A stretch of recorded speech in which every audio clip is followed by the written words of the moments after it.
नमः शिवाय। नमस्कार दोस्तों, आपका हमारी यूट्यूब चैनल धार्मिक कथाएं और कहानियां में स्वागत है। आज मैं आपको सोमवार व्रत की संपूर्ण कथा सुनाऊंगी। अगर आपको यह कथा अच्छी लगे तो आप वीडियो को लाइक, सब्सक्राइब और शेयर ज़रूर कीजिएगा।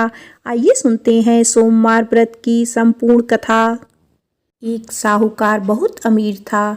उसके पास धन की कोई कमी नहीं थी। साहूकार के पास सभी सुख और ऐश्वर्य के साधन थे, किंतु उसको एक ही दुख था कि उसके कोई औलाद नहीं थी। दिन रात वह इसी चिंता में लगा रहता और वह पुत्र पाने के लिए हर सोमवार को भगवान चंद्रदेव व शिव जी की पूजा करता व व्रत रखता था। साहूकार के भोलेनाथ के प्रति ऐसी भक्ति देखकर एक बार माँ पार्वती जी ने शिव जी से कहा, हे नाथ, ये साहूकार आपका अनन्य भक्त है और सदैव ही आपका व्रत और पूजा भक्ति भाव से किया करता है। आप कृपया करके इसकी मनोकामना पूर्ण कर दें। पार्वती जी के ऐसे वचन सुनकर भोलेनाथ ने माँ गौरी से कहा, हे पार्वती, यह संसार एक कर्म क्षेत्र है। यहाँ जो भी जैसा कार्य करता है उसे वैसा ही फल मिलता है, अर्थात जैसा कार्य मनुष्य करता है वैसे ही परिणाम भोगता है। किंतु माता पार्वती आग्रह पूर्वक बोली, हे महादेव, यह आपका अनन्य भक्त है। यदि इसको कोई भी दुख हो तो आपको इसे अवश्य दूर करना चाहिए। यदि आप अपने भक्तों की मनोकामनाएं पूरी नहीं करेंगे तो क्यों कोई मनुष्य आपकी भक्ति, सेवा व पूजा करेंगे। पार्वती जी के इस आग्रह को सुनकर शिवजी ने कहा, हे शिवे, इस साहूकार के कोई पुत्र नहीं है। इसी कारण यह दिन रात चिंतित व दुखी रहता है। इसके भाग्य में संतान न होने पर भी मैं इसे पुत्र प्राप्ति के लिए वरदान देता हूँ, किंतु इसका पुत्र केवल 12 वर्ष तक ही जीवित रह सकता है। इसके बाद वह मर जाएगा। इससे अधिक मैं इस साहूकार के लिए कुछ नहीं कर सकता। यह सब बातें साहूकार सुन रहा था। उसे यह सारी बातें सुनकर ना कोई खुशी हुई और ना ही कोई दुख। वह पूर्वत शिव जी की पूजा व व्रत करता रहा। कुछ समय पश्चात साहूकार की पत्नी गर्भवती हो गई और 10वें महीने में उसने एक बहुत ही सुंदर पुत्र को जन्म दिया। साहूकार के घर में बहुत खुशियां मनाई गई, किंतु साहूकार अपने पुत्र की 12 वर्ष की उम्र जानकर कोई खुशी प्रकट नहीं की और इस संबंध में किसी को कोई भेद भी नहीं बताया। वह बालक धीरे धीरे बड़ा होने लगा। जब वह बालक 11 साल का हो गया तो बालक की माता ने साहूकार से उसके विवाह के लिए कहा, किंतु साहूकार ने कहा कि मैं इसे काशी जी पढ़ने भेजूंगा। साहूकार ने अपने साले को बुलाकर कहा कि तुम इस बालक को काशी पढ़ाने ले जाओ और इसे विधिवत शिक्षा ग्रहण कराओ। साहूकार ने उसको बहुत सा धन देकर कहा कि रास्ते में जहाँ कहीं भी ठहरो वहाँ यज्ञ और ब्राह्मणों को भोजन कराते जाना। इस प्रकार वह दोनों मामा भांजे रास्ते में यज्ञ करते, दान देते और ब्राह्मणों को भोजन कराते जा रहे थे। रास्ते में एक शहर पड़ा। उस शहर में राजा की कन्या का विवाह था। एक अन्य राजा का लड़का बारात लेकर आया था, लेकिन वह एक आंख से काना था।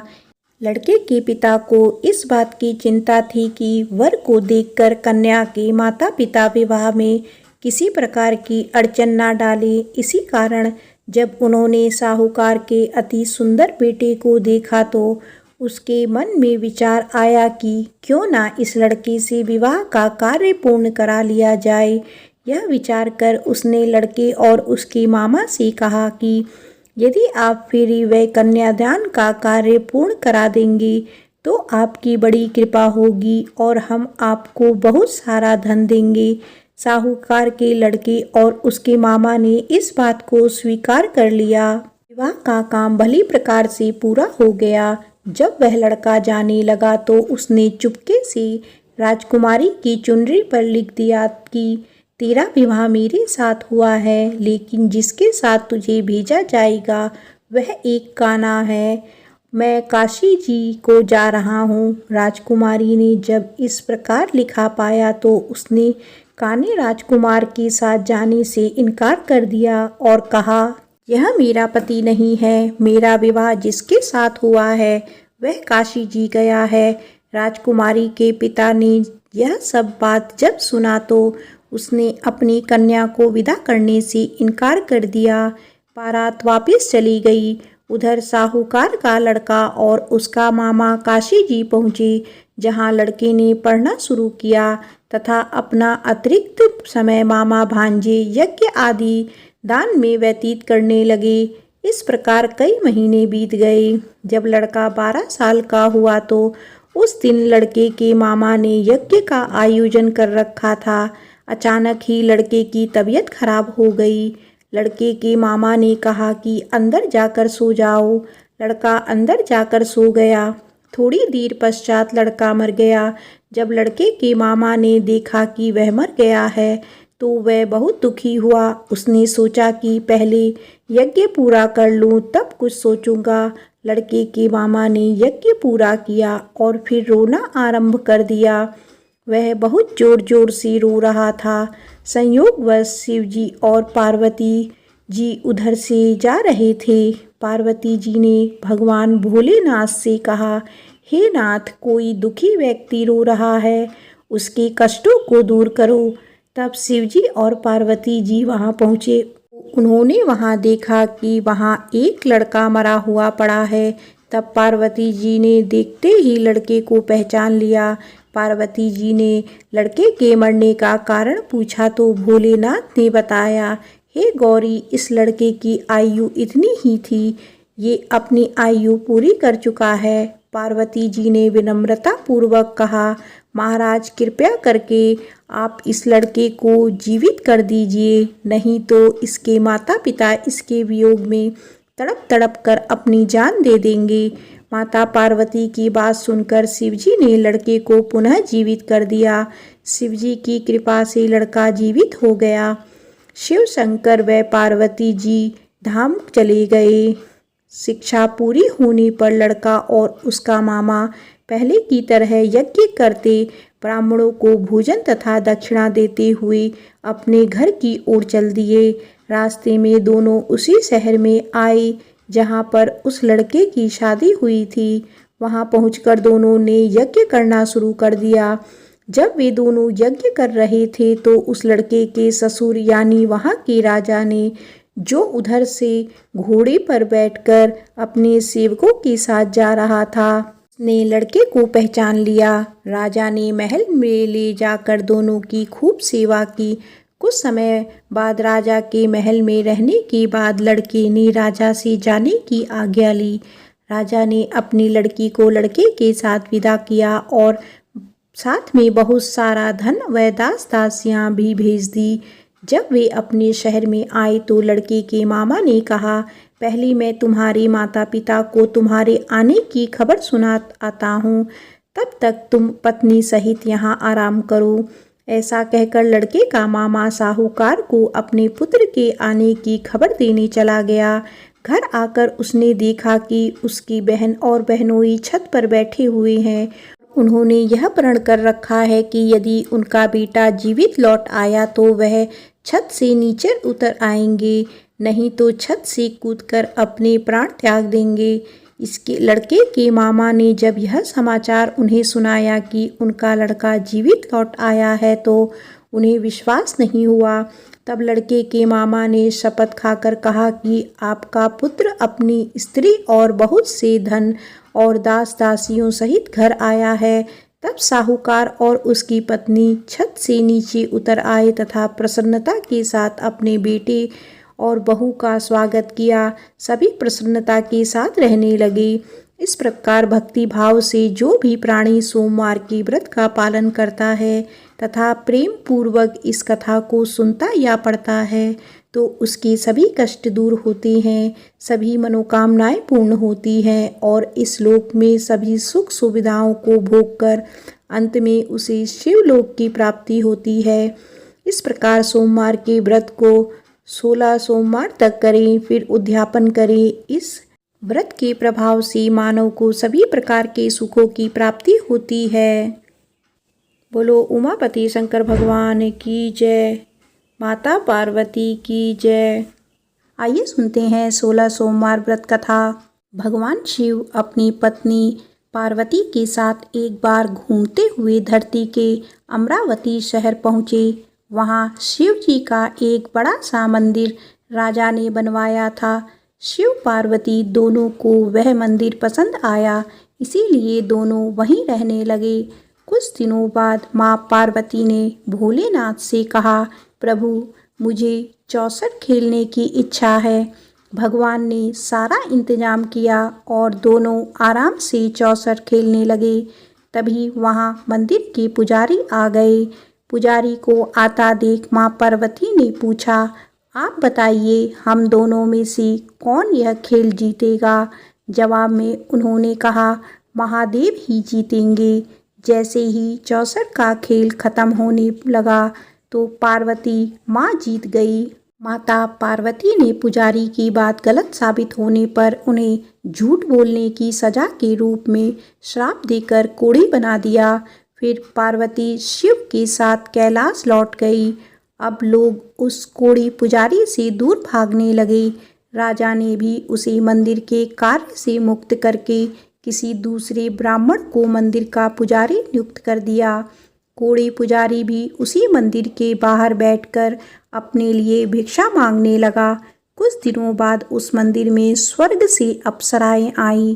पुजारी को देखकर उन्होंने उनकी हालत का कारण पूछा। उसने माँ पार्वती द्वारा मिले श्राप के बारे में उन्हें बता दिया।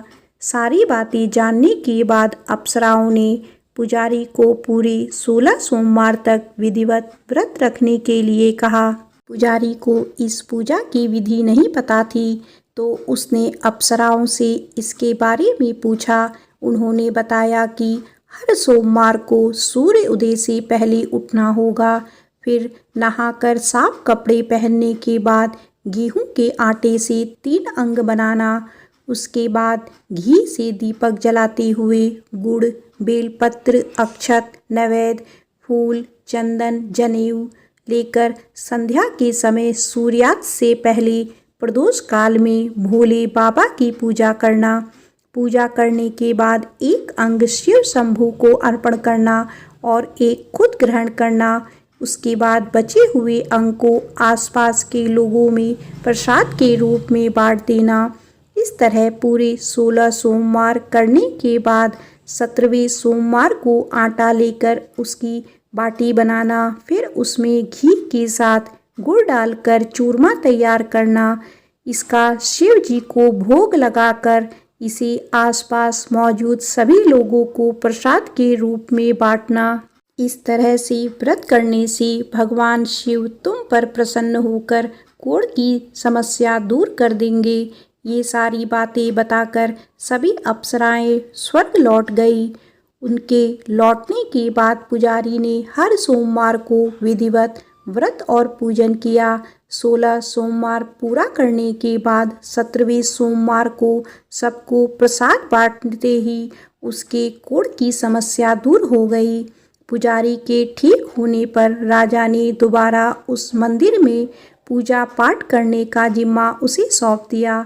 होते होते एक दिन दोबारा भोलेनाथ अपनी पत्नी पार्वती जी के साथ उसी मंदिर में पहुँचे। पार्वती जी ने जब देखा कि वो कोढ़ मुक्त हो गया है, जो उन्होंने पुजारी से पूछा कि ऐसा कैसे हुआ।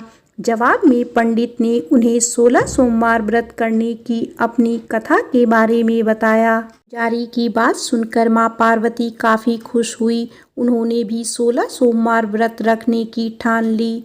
इसके लिए माँ पार्वती ने पुजारी से पूरी विधि जानने और उसके नाराज बेटे कार्तिक को वापस लाने के लिए नियम से व्रत करने लगी। 17वें सोमवार को जब उन्होंने सबको प्रसाद बांटा तो उसके कुछ दिनों बाद ही कार्तिकेय लौट आए। उन्होंने माँ पार्वती के पास पहुंचकर पूछा, माता अचानक कुछ हुआ कि मेरा सारा गुस्सा ही खत्म हो गया, क्या आपको कोई उपाय किया था। जवाब में पार्वती जी ने 16 सोमवार के व्रत की कथा सुनाई। यह सुनकर कार्तिकेय को भी 16 सोमवार का व्रत करने का मन हुआ, क्योंकि वो अपने मित्र ब्रह्मदत्त से दूर हो जाने से दुखी था। माता पार्वती से 16 सोमवार व्रत की विधि जानकर उन्होंने परदेश गए अपने दोस्त ब्रह्मदत्त की वापसी की मनोकामना के साथ व्रत शुरू किया। पूरे 16 सोमवार व्रत करने और उसके विधि विधान से समापन करने के कुछ ही दिनों बाद कार्तिकेय का दोस्त लौट आया। वापस आने के बाद ब्रह्मदत्त ने कार्तिकेय से पूछा, आखिर ऐसा क्या किया तुमने कि मेरा मन बदल गया? मैं बिल्कुल भी वापस आना नहीं चाहता था, लेकिन एकदम तुम्हारा ख्याल आया और मैं लौट आया। कार्तिकेय ने भी अपने दोस्त ब्रह्मदत्त को 16 सोमवार व्रत की महिमा के बारे में बताया। इसके बारे में जानने के बाद ब्रह्मदत्त ने भी व्रत रखना शुरू कर दिया। व्रत खत्म होते ही वह अपने दोस्त कार्तिकेय से विदा लेकर यात्रा पर निकल गया। दूसरी नगर पहुंचते ही ब्रह्मदत्त को पता चला कि राजा हर्षवर्धन ने अपनी बेटी गुंजन के विवाह के लिए स्वयंवर रखा है। राजा की प्रतिज्ञा है कि उनकी हथनी जिस भी लड़के के गले में माला डालेगी वही उसकी बेटी से विवाह करेगा। उत्सुक होकर ब्राह्मण भी महल पहुंच गए। वहां कई सारे राजकुमार थे। उसी वक्त हथनी ने अपने सूंड में माला उठाई और ब्रह्मदत्त के गले में डाल दी। राजा ने अपनी प्रतिज्ञा को पूरा करने के लिए ब्राह्मण ब्रह्मदत्त से अपनी बेटी का विवाह करवा दिया। शादी के बाद ब्राह्मण से उसकी पत्नी ने पूछा, आखिर आपने ऐसा कौन सा अच्छा कार्य किया है कि हथनी ने सबको छोड़कर आपके लिए मेरे को चुना? ब्रह्मदत्त ने उसे 16 सोमवार व्रत के बारे में बताया। राजकुमारी ने यह सब जानने के बाद अपने पति से विधि पूछकर व्रत करना शुरू कर दिया। व्रत के समापन के बाद उसने एक सुंदर सा बेटा हुआ, जिसका नाम गोपाल रखा गया। गोपाल जब बड़ा हुआ तो उसने अपनी माँ से पूछा, आखिर मैं आपके ही घर पैदा क्यों हुआ? कौन सा शुभ कर्म आपने किया था? गोपाल को उसकी माँ गुंजन ने 16 सोमवार व्रत कथा सुनाई। गोपाल ने भी शिव शंकर की महिमा जानने के बाद बड़े से राज्य को पाने की चाह में 16 सोमवार व्रत रखना शुरू कर दिया। व्रत पूरा होते ही एक दिन पास के ही राजा को गोपाल पसंद आ गया। उन्होंने अपनी बेटी मंगला से उसकी शादी करवा दी। कुछ ही दिनों के बाद उस राजा का देहांत हो गया। अब गोपाल ही पूरा राज्य संभालने लगा। गोपाल ने भगवान शिव को धन्यवाद करते हुए कहा, दोबारा 16 सोमवार का व्रत रखा। इसके समापन के दिन उसने अपनी पत्नी से भी सभी सामग्री पास के शिव मंदिर तक पहुंचाने के लिए कहा। मंगला ने खुद जाने के बजाय पूजा की सामग्री कुछ सेवकों के हाथ मंदिर तक पहुंचा दी।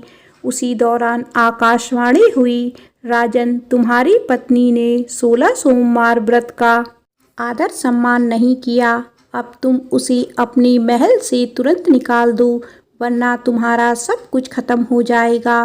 गोपाल ने अपनी पत्नी को अपना आदेश ना मानने और भगवान शिव के अनादर के लिए महल से निकाल दिया। अब वह भूखी प्यासी दर दर भटकने लगी। उसे जो भी सहारा देता उसका सब कुछ चौपट हो जाता था। एक दिन उसने एक बुढ़िया की सूत की गठरी को छुआ तो सारा सूत हवा में उड़ गया। फिर उसने एक तेनाली ने रहने के लिए घर दिया तो उसके सारे तेल के मटके खुद ब खुद टूटने लगे। ऐसी मनहूसियत को देखते हुए हर किसी ने उसे अपने यहाँ से निकाल दिया। अब उसकी कोई मदद नहीं करता था। प्यास के मारे जब वो किसी नदी के पास पानी पीने के लिए पहुँचती तो वो नदी सूख जाती। फिर एक दिन वह जंगल में पेड़ के नीचे छाँव पाने के लिए बैठी। उसी वक्त वह पेड़ सूख गया। देखते ही देखते सारे हरे भरे पेड़ सूखने लगे। कुछ देर बाद वो एक तालाब में पहुंची। वहां का पानी जैसे ही उसने छुआ उस पर कीड़े पड़ गए। यह सब देखकर वो हैरान हो गई और उसी कीड़े वाले पानी को उसने पी लिया। भटकते भटकते एक दिन रानी पुजारी के पास पहुंची। उसे देखकर पुजारी समझ गया कि इसके साथ कुछ सही नहीं चल रहा है। उसने रानी को मंदिर में ही रहने की इजाज़त दे दी। रानी मंदिर में सब्जी या फल को हाथ लगाती तो वो सड़ जाते, आटे को छूती तो उसमें कीड़े पड़ने लगते, पानी से बदबू आने लगती। यह सब देखकर पुजारी ने कहा, लगता है तुमसे कोई बड़ा अपराध हुआ है, जिससे नाराज होकर देवताओं ने तुम्हें दंड दिया है। इस बात के जवाब में रानी ने पुजारी को शिव की पूजा करने के लिए सामग्री से जुड़ी पूरी कहानी बता दी। यह बात जानने के बाद पुजारी बोले, तुम कल से ही 16 सोमवार का व्रत करना शुरू करो। इससे प्रसन्न होकर भोलेनाथ तुम्हें माफ़ कर देंगे। पुजारी से 16 सोमवार की विधि समझने के बाद अगले ही सोमवार से रानी ने व्रत रखना शुरू कर दिया। पुजारी उसे हर सोमवार को व्रत कथा भी सुनाते थे। 17वें सोमवार को जैसे ही रानी ने अपने व्रत का समापन किया, वैसे ही राजा को अपनी पत्नी की याद आई। उन्होंने अपने सैनिकों को उसकी खोज में भेजा और घर वापस लाने का आदेश दिया। सैनिकों को जब पता चला कि वो मंदिर में रह रही है, तो उन्होंने रानी को अपने साथ चलने की प्रार्थना की। तभी पुजारी वहां पहुंचे और सैनिकों को वापस महल लौटने के लिए कहा। राजा को जब पता चला कि उसकी पत्नी मंदिर में है, तो वो उसे लेने के लिए वहां पहुंचे। उन्होंने पुजारी से माफ़ी मांगी और सब कुछ बताया। पुजारी ने भी कहा कि यह सब भोले का प्रकोप था, आप अपनी पत्नी को ले जाइए। राजा और रानी के महल पहुंचते ही वहां खुशियां मनाई जाने लगी। खुशी के मारे राजा ने पूरे नगर में मिठाई बंटवाई और ब्राह्मण व निर्धनों को खूब दान दिया। अब रानी महल में भगवान शिव की पूजा और 16 सोमवार का व्रत रखते हुए खुशी खुशी रहने लगी। प्रेम से बोलो उमापति शंकर भगवान की जय।